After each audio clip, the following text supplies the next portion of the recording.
ಅತ್ಯಂತ ಎತ್ತರದಲ್ಲಿದೆ ಎನ್ನುವಂತಹ ಕಾರಣಕ್ಕಾಗಿ ಇದಕ್ಕೆ ಮಹತ್ವ ಬಂದಿದ್ದಲ್ಲ. ಲೋಕಶಂಕರನಾಗಿರುವಂತಹ ಪರಮೇಶ್ವರನ ಆವಾಸ ಸ್ಥಾನ ಇದು. ಪರಮೇಶ್ವರನ ಸನ್ನಿಧಿಯಲ್ಲಿ ಅವರ ಸೇವೆ ಮಾಡ್ತಾ ಇದ್ದವಳು ನಾನು. ಯಾಕೋ ಏನೋ ಮನಸ್ಸು ಚಂಚಲಾಯಿತು. ಇತ್ತ ಬಂದೆ, ಆಶ್ಚರ್ಯವಾಯಿತು. ಪರ್ವತವನ್ನ ಏರಿ ಬರುವಂತಹ ಭಕ್ತಾದಿಗಳೆಲ್ಲ ಈ ಒಂದು ಪರ್ವತವನ್ನ ಸುತ್ತುವಳಸಿ ಹೋಗುತ್ತಾ ಇದ್ದಾರೆ. ಆಶ್ಚರ್ಯ ತಡೆದುಕೊಳ್ಳಿಕ್ಕಾಗಲಿಲ್ಲ. ಹಾಗಾಗಿ ಹೋಗಿ ನೋಡಿದರೆ ಬ್ರಾಹ್ಮಣೋತ್ತಮರು ಒಂದಲ್ಲ, ಎರಡಲ್ಲ, ನೂರಲ್ಲ, ಸಾವಿರವಲ್ಲ, ಲಕ್ಷೋಪಲಕ್ಷ ಸಂಖ್ಯೆಯಲ್ಲಿ ಬ್ರಾಹ್ಮಣರು. ಬರೀ ಪುರುಷ ಬ್ರಾಹ್ಮಣರಷ್ಟೇಯೋ? ಅಲ್ಲವೇ ಅಲ್ಲ. ಪುರುಷರೊಟ್ಟಿಗೆ ಸ್ತ್ರೀಯರೂ ಇದ್ದಾರೆ, ಮಕ್ಕಳೂ ಇದ್ದಾರೆ. ಪರಿವಾರ ಕುಟುಂಬ ಸಮೇತರಾಗಿ ಬ್ರಾಹ್ಮಣರೆಲ್ಲ ಹೋಗುತ್ತಾ ಇದ್ದಾರೆ. ಎಲ್ಲಿ ಹೋಗುತ್ತಾ ಇದ್ದಾರೆ ಕೇಳಿದೆ ಅವರನ್ನ. ನಾವೆಲ್ಲ ಯಜ್ಞಕ್ಕೆ ಹೋಗ್ತಾ ಇರುವುದು ಅಂತಂದ್ರು. ಬ್ರಾಹ್ಮಣರು ಅಂದ್ಮೇಲೆ ಹಾಗೆ ಅಲ್ವೇ, ಒಂದು ಯಜ್ಞ ಮುಗಿಸಿ ಬರುವವರು, ಇಲ್ಲ ಯಜ್ಞ ಮಾಡುವುದಕ್ಕೆ ಹೋಗುವವರು. ಹಾಗೆ ಎಲ್ಲಿಗೆ ಅಂತ ಕೇಳಿದವಾಗ ಪ್ರಾಚೀನ ಬರಿಹಿಗೆ ಅಂತಂದ್ರು. ಅಲ್ಲಿ ದಕ್ಷ ಪ್ರಜಾಪತಿ ಅಂದ್ರೆ ನನ್ನ ತಂದೆಯವರು ಯಾಗವನ್ನ ಮಾಡ್ತಾ ಇದ್ದಾರಂತೆ. ಲೋಕದಲ್ಲಿರುವಂತಹ ಎಲ್ಲವರೊಂದಿಗೆ ಬಂದು ಸೇರ್ತಾ ಇದ್ದಾರಂತೆ. ಅವರು ಹಾಗೆ ಹೇಳಿದ ತಕ್ಷಣ ನನಗೂ ಸಹಿತ ನಿಂತುಕೊಳ್ಳಿಕ್ಕಾಗಲಿಲ್ಲ. ಹಾಗಾಗಿ ನನ್ನವರನ್ನು ಕೂಡಿಕೊಂಡು ಅತ್ತ ಹೋಗಬೇಕು ಅಂತ ಈ ರಜತಾದ್ರಿಯ ನಮ್ಮವರ ಸಾನ್ನಿಧ್ಯಕ್ಕೆ ಓಡೋಡಿ ಬರ್ತಾ ಇದ್ದೇನೆ. ಅವರನ್ನು ಕೂಡಿಕೊಂಡು ಅತ್ತ ಸಾಗಿಬಿಡ್ತೇನೆ.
ತಪ್ಪಲು ಪ್ರದೇಶ ನೋಡಿ ಸ್ವಾಮಿ.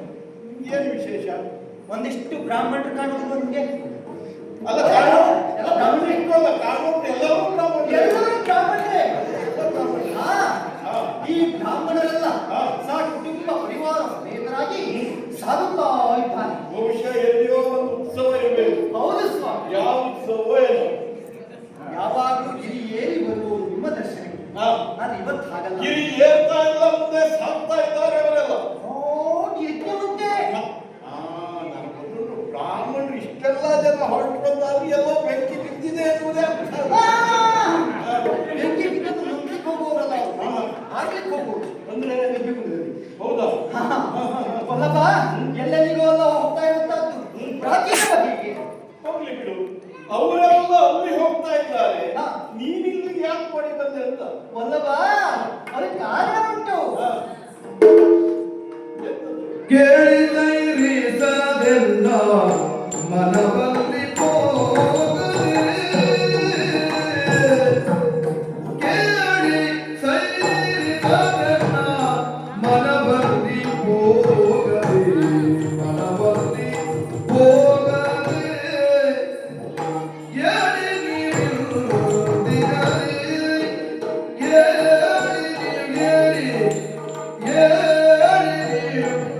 ಇಂದಿನಲ್ಲಿ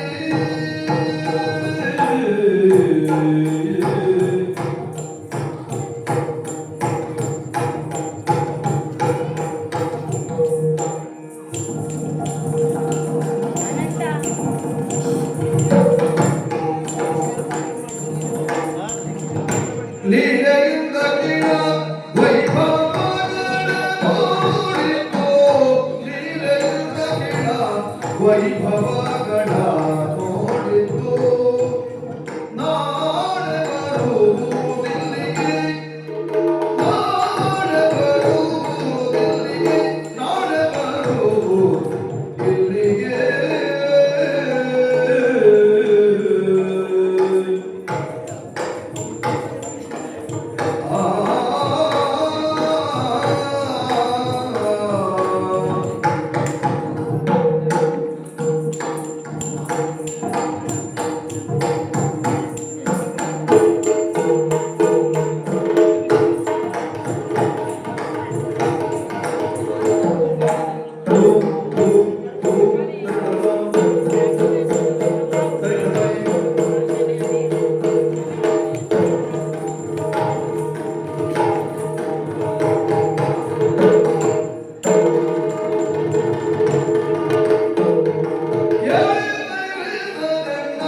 ಮನವಲ್ಲಿ ಹೋಗಲಿ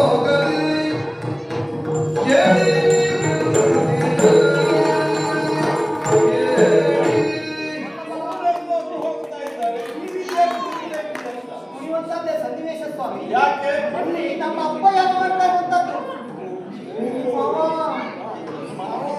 ನಿನ್ನಪ್ಪ. ಹೌದು ಸ್ವಾಮಿ. ದಕ್ಷ ಪ್ರಜಾಪತಿ ಹಾ. ಕೋಟೆ ಯಾಗವನ್ನು ಮಾಡ್ತಾ ಇದ್ದಾರೆ. ಅದಕ್ಕೆ ಅವರೆಲ್ಲ ಹೋಗ್ತಾ ಇದ್ದಾರೆ ಅನ್ನುವಾಗ ನನಗೂ ಹೋಗಬೇಕು ಅಂತ ಅನಿಸುವುದು. ಹಾಗಾಗಿ ನಿಮ್ಮನ್ನು ಕರ್ಕೊಂಡು ಹೋಗೋಣ ಅಂತ ಹೇಳಿ ಇವತ್ತು ಹೋಗೋಣ. ನಾಳೆ ಏ ನಂದಿಕೇಶ, ಸಂಗೀತದ ನಾವು ಇಬ್ಬರು ಹೋಗ್ತೇವೆ. ಹಾ, ಹೌದಾ? ಅಲ್ಲ, ಅವರೆಲ್ಲರೂ ನಿನ್ನಪ್ಪ ಮಾಡುವ ಯಾಗಕ್ಕೆ ಹೋಗ್ತಾರೆ. ಹೌದಾ? ಎಲ್ಲ ಬರ್ತಾ ಇರುತ್ತೆ ಸ್ವಾಮಿ. ಅಲ್ಲಿಗೆ ಅವರೆಲ್ಲ ನಿನ್ನಪ್ಪ ಕರೆದಿದ್ದಾನೆ ಅಂತ ಆಯ್ತು. ಹೌದು, ಹುಡುಗಿನ ಆಮಂತ್ರಣ ಇದೆಯಂತೆ. ಆಮಂತ್ರಣ ಇಲ್ಲದೆ ಯಾರು ಎಲ್ಲಿಗೂ ಹೋಗಬಾರದು. ಕರೆಯದೆ ಬರುವುದು ಏನು ಹೇಳ್ತಾರೆ ಅವರು? ಅಲ್ಲ, ಕರೆಯದೇನು ಹೋಗಬಹುದಂತೆ. ಹೋಗಬಾರದು. ಶಾಸ್ತ್ರ ಉಂಟು. ಎಲ್ಲೆಲ್ಲಿಗೆ ಉಂಟು. ರಾಜನ ಗ್ರಹಕ್ಕೆ ಪ್ರಜೆಗಳು ಯಾವ ಬೇಕಾದ್ರೂ ಹೋಗಬಹುದು, ಆಮಂತ್ರಣ ಬೇಕು ಅಂತಿಲ್ಲ. ರಾಜ ಮಾಡುವ ಕಾರ್ಯಕ್ರಮಕ್ಕೆ ಪ್ರಜೆಗಳಿಗೆ ಕರೆಯಬೇಕೆಂದೇನೂ ಇಲ್ಲ. ಹಾಗೆ ಗುರುವಿನ ಮಠಕ್ಕೆ ಅಲ್ಲಿ ಏನಾದ್ರು ಒಂದು ಕಾರ್ಯಲ್ಲಿ ಅಂತ ಹೇಳಿದ್ರೆ ಶಿಷ್ಯರು ಎಷ್ಟೊತ್ತಿಗೆ ಬೇಕಾದ್ರೂ ಹೋಗ್ಬೋದು. ಶಿಷ್ಯರ ಮಕ್ಕಳು ಕರೆಯಲೇಬೇಕು ಅಂತಿಲ್ಲ. ಬೇಕು ಅಂತಿಲ್ಲ. ಹಾಗೆ ತಿರುಗಾಟಕ್ಕೆ ಹೋಗಿರುವಂತಹ ಹೆಂಡತಿ ಗಂಡನ ಮನೆಗೆ ಬರಬೇಕಿದ್ರೆ ಗಂಡನೇ ಹೋಗಿ ಆಮಂತ್ರಣ ಕೊಡಬೇಕು ಅಂತಿಲ್ಲ. ಎಷ್ಟೊತ್ತಿಗೆ ಬೇಕಾದ್ರೂ ಹೆಂಡತಿ ಗಂಡನ ಮನೆಗೆ ಬರ್ಬೋದು. ಅದು ಸತ್ಯ ಧರ್ಮ. ಹಾಗೆ ಇನ್ನು ತವರು ಮನೆಗೆ ಹೆಣ್ಣಾದವಳು ತಂದೆ ಕರೆಯಬೇಕು ಎಂಬುದಿಲ್ಲ. ಎಷ್ಟೊತ್ತಿಗೆ ಬೇಕಾದ್ರೂ ತಂದೆ ಮನೆ ಕಾರ್ಯಕ್ರಮ ಇದೆ ಅಂತ ಹೋಗ್ಬೋದು. ಆಮಂತ್ರಣ ಬೇಕು ಅಂತ ಕಾಯ್ದುಕೊಂಡು ಕೊಡುವುದಿಲ್ಲ. ಪತ್ರಿಕಾ ಧರ್ಮ ಅಂತ ಹೇಳಿ ಅದಕ್ಕಾಗಿ ನೀನೀಗ ಹೊರಟು ನಿಂತದ್ದು ಹೇಳಿ ಸ್ವಾಮಿ. ನನ್ನನ್ನು ಕರ್ಕೊಂಡು ಹೋಗ್ಬೇಕು ಅಂದ್ರೆ ನೀವೇ ಹೀಗೆ ಮಾಡುವುದು. ಕೇಳು ಹೇಳ್ತೇನೆ. ಹಾ ಗುರುವಿನ ಮನೆಗೆ, ಹಾ ತಾಯಿಯ ಮನೆಗೆ, ಹಾ ರಾಜನ ಆಸ್ಥಾನ ಆಸ್ಥಾನಕ್ಕೆ ಗಂಡನ ಮನೆ ಗಂಡನ ಮನೆಗೆ ಹೋದ. ಈಗ ಅಲ್ಲಿ ಯಜ್ಞ ಮಾಡುತ್ತಿರುವ ನಿನ್ನ ತಂದೆ ಹೌದಲ್ವ? ಅದು ನಿನಗೆ ತಂದೆ ಮನೆ, ಅವನು ನನಗಪ್ಪ ಅಲ್ಲ, ನಿನಗಪ್ಪ. ನೀವು ಜಗತ್ತಿನ ತಂದೆ. ನೀವೇ ನಾನು ಜಗತ್ತಿನ ತಂದೆ. ಅದಕ್ಕಾಗಿ ಹೇಳಿದ್ದು, ಹಾ. ಅವ ನನಗೆ ಅಪ್ಪ ಅಲ್ಲ, ಆದ್ದರಿಂದ ನಾನು ಬರಬೇಕೆಂದೇನೂ ಇಲ್ಲ. ಹಾ. ಇನ್ನು ನಿನ್ನ ಅಪ್ಪ ನನಗೆ ಗುರುವ, ನೀವೇ ಜಗದ್ಗುರು. ಗುರುವಿನ ಸನ್ನಿಧಾನವೂ ಅಲ್ಲ, ನಾನು ಬರಬೇಕು ಅಂತಿಲ್ಲ. ಹಾ. ಇನ್ನು ನಿನ್ನ ಅಪ್ಪ ನನಗೆ ರಾಜನ. ನೀವೇ ರಾಜ, ಈಶ, ನೀವು ಜಗದೀಶ. ಆದ್ದರಿಂದ ಯಾವ ನೆಲೆಯಲ್ಲಿ ಯೋಚನೆ ಮಾಡಿದ್ರು ಹಾ. ನಾನು ಅಲ್ಲಿಗೆ ಬರುವ ಹಾಗಿಲ್ಲ. ನಾನು ಬರುವುದಿಲ್ಲ, ನೀನು ಹೋಗುವುದು ಬೇಡ. ಯಾಕೆ ಕೇಳು, ನಿನ್ನಪ್ಪ ಮಾಡುವ ಯೋಚನೆ ಒಂದು ದಿವಸ ನಾನು ಕುಳಿತಿರುವ ಸಮಯ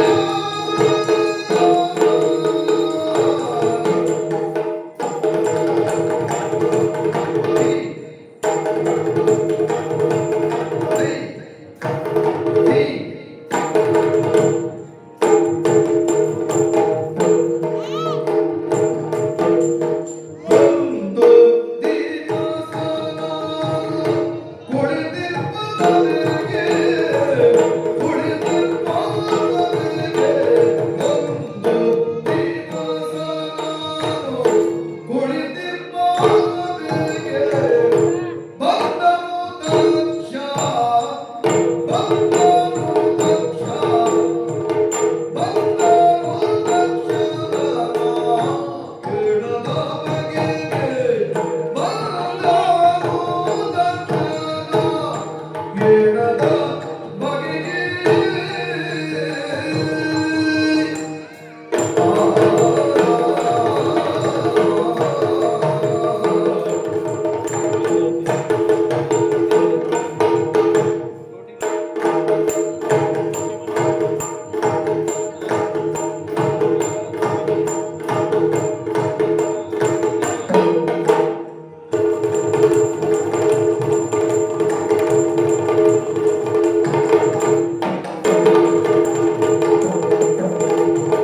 ನಿಂದಿಸಿ ಜನರನ್ನ ನುಡಿದ ನುಡಿಯ,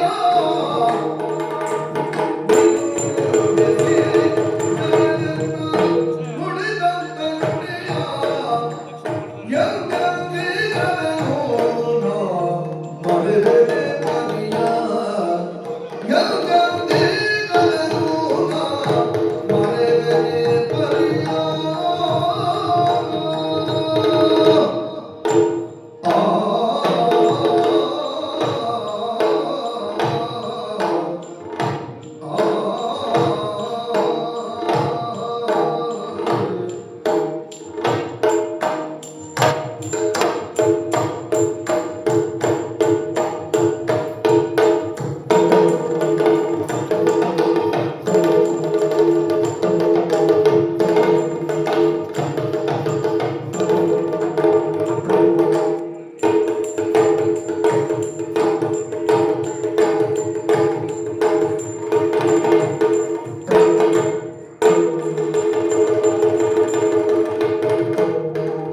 ಒಂದು ದಿವಸ ನಾನು ಕುಳಿತಿರುವ ಮನೆಗೆ, ಬಂದನು ದಕ್ಷ ಕೇಳದ ಬಗೆಗೆ.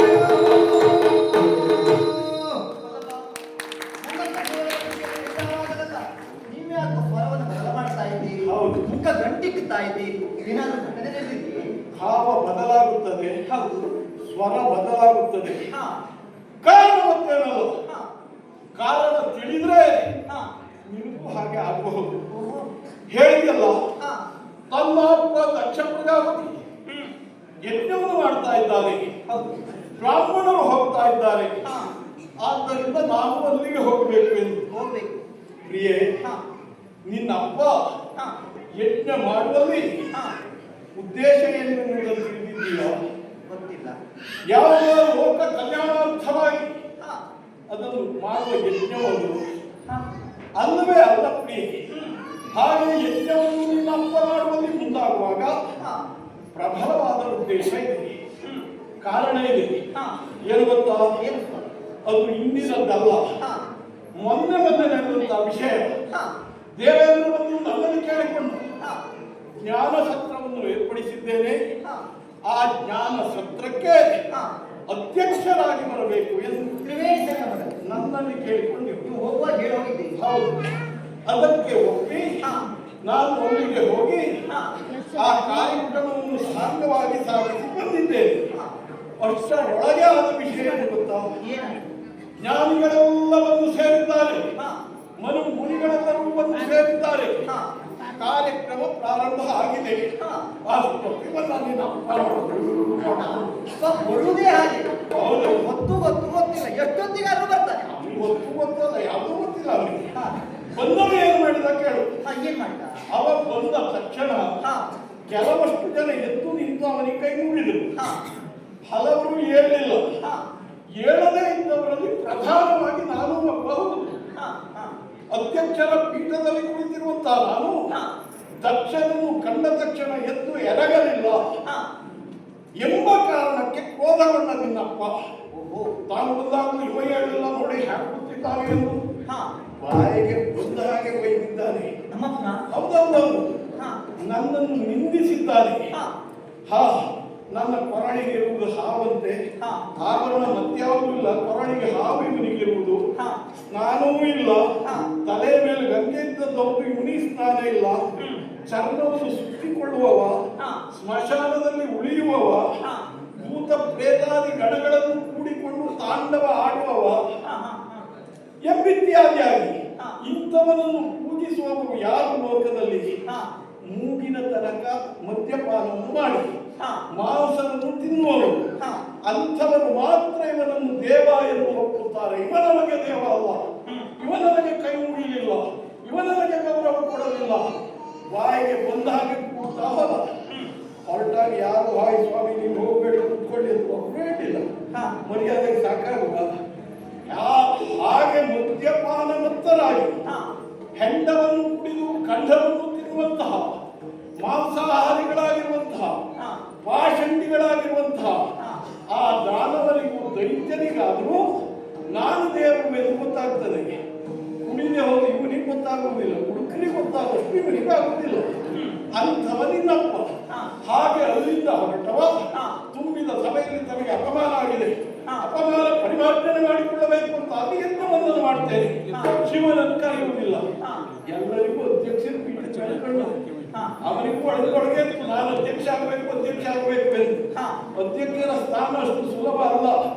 ಎಲ್ಲವರನ್ನು ಮುನ್ನಡೆಸಿಕೊಂಡು ಹೋಗುವಂತ ಯೋಗ್ಯತೆ ಇದ್ದವ ಮಾತ್ರ ಅಧ್ಯಕ್ಷ ಆಗುವುದಕ್ಕೆ ಸಾಧ್ಯ. ಅದು ಆ ಬಡ ಪರದೇಶಿಗೆ ಏನು ಗೊತ್ತುಂಟು. ಒಟ್ಟು ಅಧ್ಯಕ್ಷರ ಸ್ಥಾನ ಸಿಗಲಿಲ್ಲ. ಶಿವನಿಗೆ ಅಧ್ಯಕ್ಷರ ಸ್ಥಾನ ಕೊಟ್ಟಿದ್ದಾರೆ. ಸಿಟ್ಟು ಬಂದು ಹೊರಟ ನನ್ನ ಮೇಲಿನ ಆ ಸಿಟ್ಟನ್ನು ತೀರಿಸಿಕೊಳ್ಳುವುದಕ್ಕೆ ಯಜ್ಞವನ್ನು ಮಾಡ್ತಾ ಇದ್ದಾನೆ. ಹಾಗೆ ಆತ ಮಾಡುವ ಯಜ್ಞಕ್ಕೆ ನಾನು ಹೋದೆ ಅಂತಾದ್ರೆ ಖಂಡಿತ ಅಪಮಾನ. ನಾನೇನು ನೀನು ಹೋದ್ರು ನಿನಗಾಗುವುದು ಅಪಮಾನವೇ. ಆದ್ದರಿಂದ ನಾನು ಬರುವುದಿಲ್ಲ, ನೀನು ಹೋಗುವುದು ಬೇಡ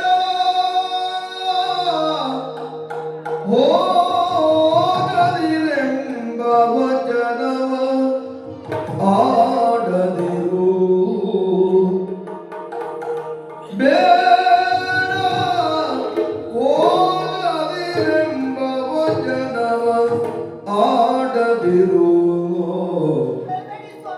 ಆಡಿ ಕೆರೆದಿರು ವಚನವನಾಡಿ ಕೆರೆದಿರು. ಪತಿಯನು ಕಾಡಿದಳು, ಪತಿಯನು ಕಾಡಿದಳು ಕಮಲಾಕ್ಷಿ ಕಂಬನಿದುಂಬಿಗೋಡಿಡುತ್ತ. ಪತಿಯನು ಕಾಡಿದಳು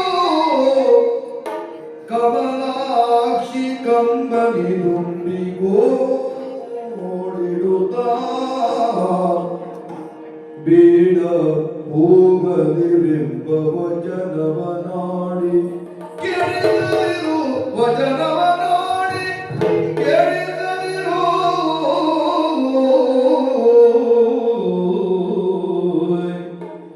ಆ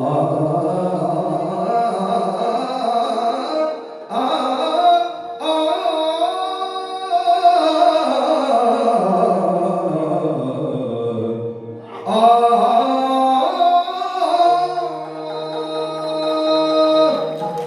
ನಿಲ್ಲಲು ಮನದಲ್ಲಿ ಹೋಗದೆ ನಿಲ್ಲಲು ಮನದಲ್ಲಿ ಹೋಗದೆ ಮನದಲ್ಲಿ ಹೋಗದೆ ಪ್ರಾಣವಲ್ಲವ ಕಡುಹಿಸಲಾಗದೆ ಪ್ರಾಣವಲ್ಲವ ಕಳುಹಿಸಲಾಗದೆ ಕಳುಹಿಸಲಾಗದೆ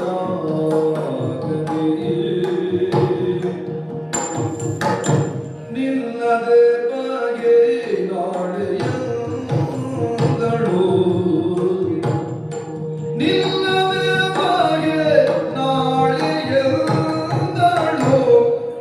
ಪತಿಗಲ್ಲವ ಬಿಡಿದು ಮುದ್ದೇಸುಗಳು ಪತಿಗಲ್ಲವ ಬಿಡಿದು ಮುದ್ದೇಸುಗಳು ನಿಲ್ಲದು ಮರದಲ್ಲಿ ಹೋಗದೆ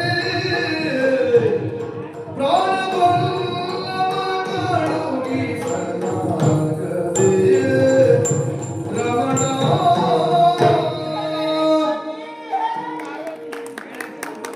ಬೇಡ ಅಂತ ಮಾತ್ರ ಹೇಳಬೇಡಿ ಸ್ವಾಮಿ. ಬೇಡ ಹೇಳುವಂತಹ ಒಂದು ಶಬ್ದ 7 ಅಕ್ಷರವಾಗಿರಬಹುದು. ಆದ್ರೆ ಲೋಕಶಂಕರನಾಗಿರುವಂತಹ ನಿಮ್ಮ ಬಾಯಿಂದ ಆ ಶಬ್ದ ಹೊರಬಿತ್ತು ಅಂತಾದ್ರೆ ಅದರಿಂದ ಆಗುವಂತಹ ಅನರ್ಥವೇ ಬೇರೆ ಸ್ವಾಮಿ. ಅದರಿಂದ ಆಗುವಂತಹ ಅನರ್ಥವೇ ಬೇರೆ. ನಿಮಗೆ ಹೋಗದೇ ಇರುವುದಕ್ಕೆ ಕಾರಣ ಉಂಟು ಸ್ವಾಮಿ. ಆದ್ರೆ ತಾಯಿ ಮನೆಗೆ ನನಗೆ ಹೋಗದೇ ಇರುವುದಕ್ಕೆ ಏನು ಕಾರಣ ಉಂಟು ಸ್ವಾಮಿ? ಏನು ಕಾರಣ ಉಂಟು? ಮದುವೆಯಾಗಿ ಬಂದ ಬಳಿಕ ಇದುವರೆಗೂ ನಾನು ನನ್ನ ತವರು ಮನೆಗೆ ಹೋಗಿದ್ದಿಲ್ಲ. ನನ್ನ ಹೆತ್ತ ತಾಯಿಯನ್ನು ಕಂಡು ಮಾತಾಡಿದ್ದಿಲ್ಲ. ನನ್ನ ತಂದೆಯವರ ಮುಖವನ್ನು ನೋಡಿದ್ದಿಲ್ಲ. ಈ ಒಂದು ಸಂದರ್ಭದಲ್ಲಿ ಆದ್ರೆ ಅವರನ್ನೆಲ್ಲ ನೋಡಬಹುದು. ನನ್ನ ತಂಗಿಯರು, ಅಕ್ಕಂದರು, ಭಾವಂದರು, ಬಂಧು ಬಳಗ, ನೆಂಟರಿಷ್ಟರು ಎಲ್ಲರೂ ಆ ಯಜ್ಞದಲ್ಲಿ ಪಾಲ್ಗೊಳ್ಳುತ್ತಾ ಇದ್ದಾರೆ. ನಾನು ಒಬ್ಬಳು ಹೋಗದೇ ಇದ್ರೆ ಛೇ, ನನ್ನ ಮನಸ್ಸು ಅತ್ತ ಸಾಗುತ್ತಾ ಇದೆ ಸ್ವಾಮಿ. ನನ್ನ ಮನ ಆ ಕಡೆ ಹೋಗುತ್ತಾ ಇದೆ ಸ್ವಾಮಿ. ಹಕ್ಕಿಗೆ ಗೂಡಿನ ಆಸೆ ಇರುತ್ತೆ, ಹೆಣ್ಣಿಗೆ ತವರಿನ ಆಸೆ ಇರುತ್ತೆ. ಹೋಗಬೇಕು ಸ್ವಾಮಿ. ಕೊಡಿ, ಅವನ್ನ ಆ ಕಡೆ ಕೊಡಿ ಸ್ವಾಮಿ. ನೋಡಿ ಬಂದಿ ಕೇಳಿರುತ್ತ ಬಂದಿ ಗತಿ ಕೇಳಿರುತ್ತ ನಿಶ್ಚಯಿಸಿ ಮಿಗೆ ಮಾತಾಡದಿ ಮೌನವನು ತಾಳಿರಲು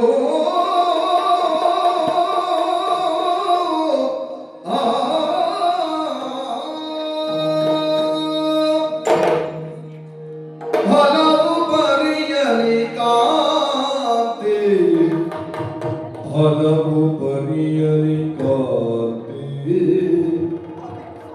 ನಿಜ ಕಾದನಗೆ ನಿಜ ಕಾದನಗೆ ಕರುಣವ ತೋರಿ ಚಿತ್ತ ಭವನಿಸಲಾರದೆ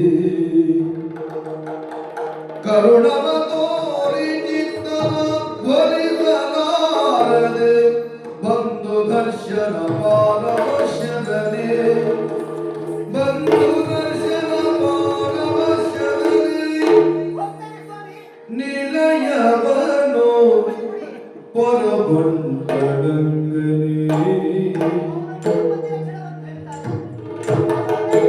ಸಮ್ಮತಿ ಅಂತ ತಿಳಿದುಕೊಳ್ತೇನೆ. ಹೋಗ್ತೇನೆ, ಹೋಗ್ತೇನೆ, ಹೋಗ್ತೇನೆ. ನಿಲಯವನು ಪರಬಂಟರಂಗನೇ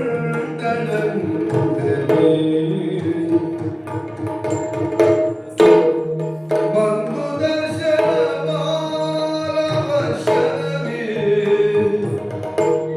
ನಿಲಯವನು ಪರಬಂಟರಂಗನೇ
ಇದ್ದೇನೆ. ಅದು ಅದು ನನ್ನ ತಂದೆಯವರು ಯಾವ ದೀಕ್ಷಿತರಾಗಿದ್ದಾರೆ, ನಾನು ಬಂದದವರಿಗೆ ಗೊತ್ತಾಗಬೇಕಲ್ಲ. ತಂದೆಯವರೇ, ತಂದೆಯವರೇ,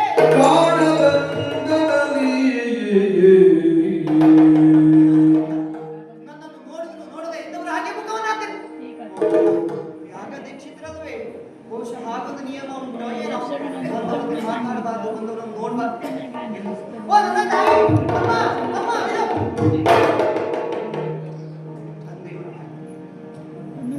ಅವನಿಗೂ ಅದೇ ನಿಯಮ ಇರಬಹುದು. ಅಕ್ಕ, ಓ ಅಕ್ಕ, ಅಕ್ಕ, ಯಾಕೆ ಇವರೆಲ್ಲ ನನ್ನನ್ನು ನೋಡಿದ್ರು ನೋಡದೆ ಇದ್ದವರಾಗಿ ಮುಖವನ್ನು ಕೆಳಗೆ. ನಮ್ಮ ತಂದೆಯವರ ಆಜ್ಞೆಗೆ ಒಳಪಟ್ಟಿರುವಂತಹ ಸಭೆ ನನಗೆ ಅವಮಾನ ಮಾಡುವ ಉದ್ದೇಶ ಇರಲಿ. ನಾನು ಬಂದಿರುವಂತಹದ್ದು ಯಾಗದ ಸೊಬಗನ್ನು ನೋಡುವುದಕ್ಕಾಗಿ ಎತ್ತರದ ಸ್ಥಾನದಲ್ಲಿದ್ದು ಈ ಯಾಗವನ್ನು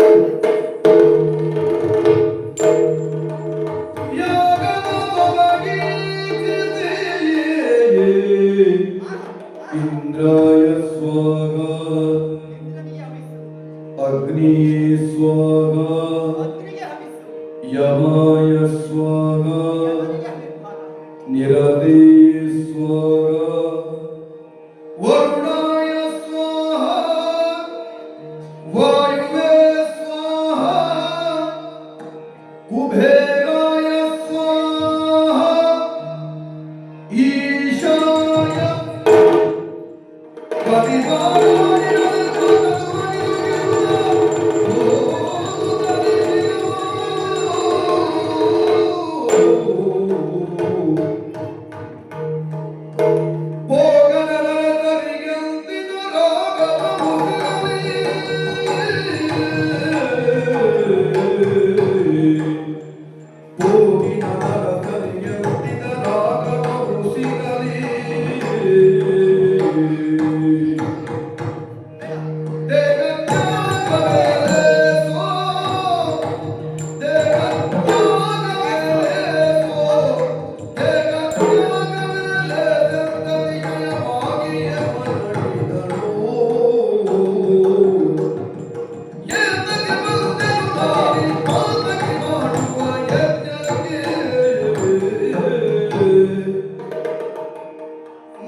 ಈಶ್ವರ ಸ್ಥಾನವೇ ಇಲ್ಲ.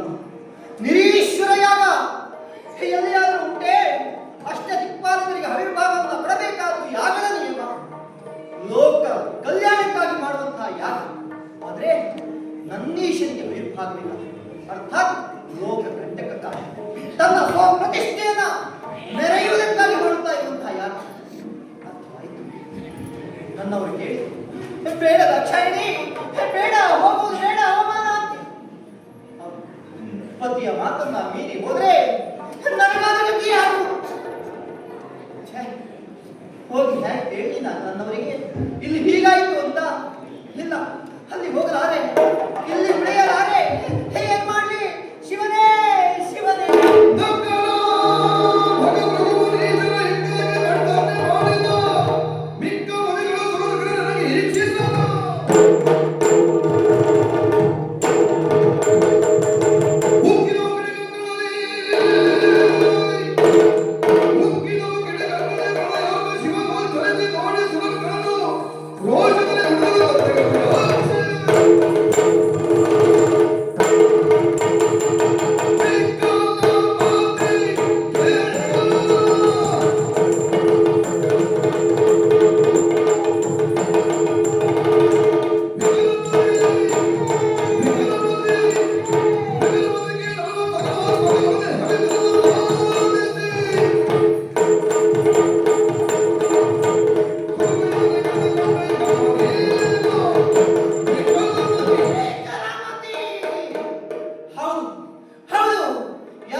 ನನ್ನವರಿಗೆ ಆವಿರ್ಭಾಗವನ್ನು ಬಿಟ್ಟು ಯಜ್ಞವನ್ನು ಮಾಡ್ತಾ ಇದ್ದೀಯಾ ಅಂತಾದ್ರೆ ನನ್ನವರೊಡನೆ ಹಗೆತನ ಇಲ್ಲ.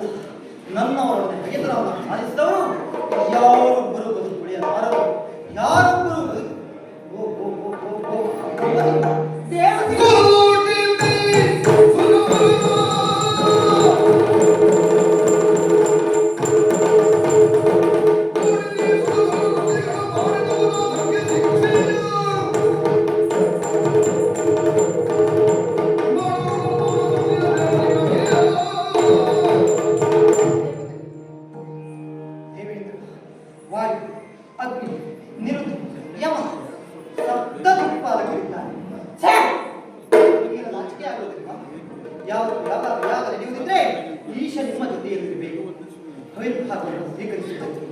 ನಮ್ಮವನ್ನ ಬಿಟ್ಟು ನೀವಷ್ಟೇ ಅವಿರ್ಭಾಗವನ್ನ ಲೆಕ್ಕುತ್ತಾ ಇದ್ದೀರಿ. ನಾಚಿಕೆ ಇಲ್ಲ, ಮರ್ಯಾದೆ ಇಲ್ಲವೇ? ಛೀ! ಇವರಿಗೆ ಬೈದೇನು ಪ್ರಯೋಜನ, ಹಂಗಿಸಿ ಪ್ರಯೋಜನವೇನು? ಇಷ್ಟೆಲ್ಲಕ್ಕೂ ಕಾರಣೀಕರ್ತ ನನ್ನಪ್ಪ ಮಾಡಿರುವಂತಹ ಯಾಕೆ? ಹಾಗಾದ್ರೆ ನನ್ನ ಅಪ್ಪನಿಂದಾಗಿ ನನಗೆ ದಾಕ್ಷಾಯಿಣಿ ಎನ್ನುವ ಹೆಸರು ಬೇಡ. ಸಾಕು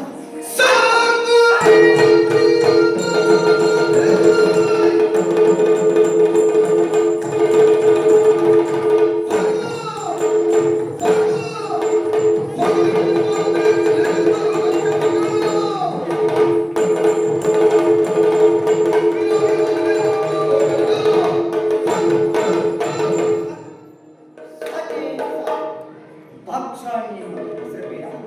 ಪಿನಾಕಿಯ ಅರ್ಥ ಶರೀರಿ ಮಾತ್ರ ಸತಿ. ಹೌದು, ಇವತ್ತಿಗೆ ಈ ದೇಹವನ್ನು ಕೊನೆಗೊಳಿಸಿಕೊಳ್ಳಬೇಕು.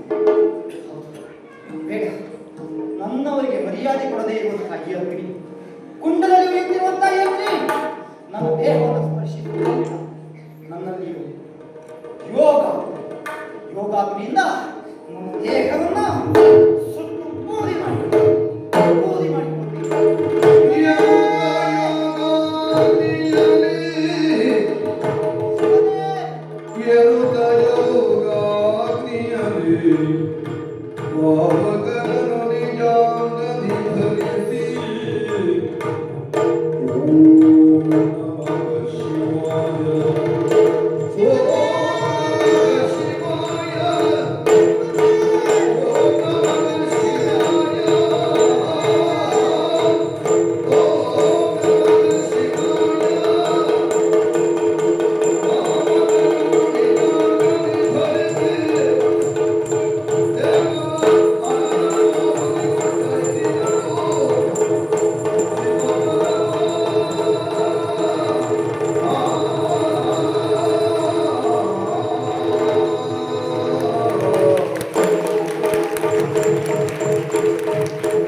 ಯಕ್ಷ